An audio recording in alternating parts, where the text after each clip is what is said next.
Sorry, it got cut off. There's the answer, 5,837 pieces. Okay, last problem. We can do it. Solve the word problem using a tape diagram. Jim and Sal went on a road trip. Altogether, they drove 10,243 miles. Jim drove 5,731 miles on the trip. How much did Sal drive?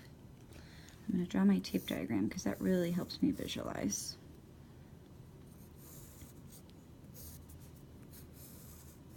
Okay, and then how much did Sal drive?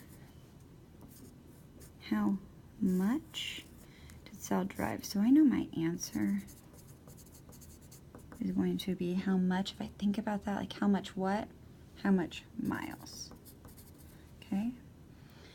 Now it says Jim and Sal went on a road trip. Cool, that kind of helps me visualize. All together, ooh, that all together tells me that that's a whole. All together they drove 10,243 miles. That's how much they drove together. Now, it says Jim drove 5,731 miles.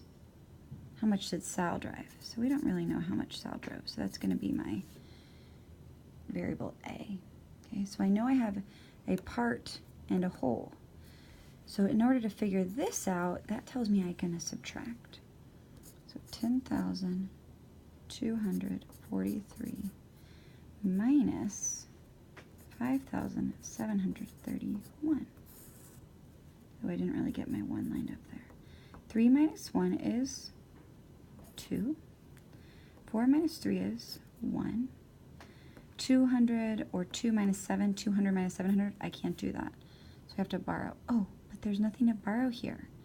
So I have to go all the way over to my 10,000s. And if I break up my 10,000s, that gives me 10,000s. And now I can borrow. Yep, now I have enough to borrow. So I'm just going to break that down again.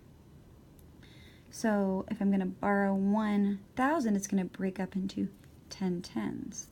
So I'm left with 9 thousands and now 12 hundreds. Sorry, not, it wasn't going to break down into tens. It was going to break down into 10 hundreds. Okay, now 12 minus 7, 7, 8, 9, 10, 11, 12 gives me 4. Or 5, sorry. 9 minus 5, 5, 6, 7, 8, 9 gives me 4. And I'm left with nothing here. Okay? All right, good luck. You're going to do great.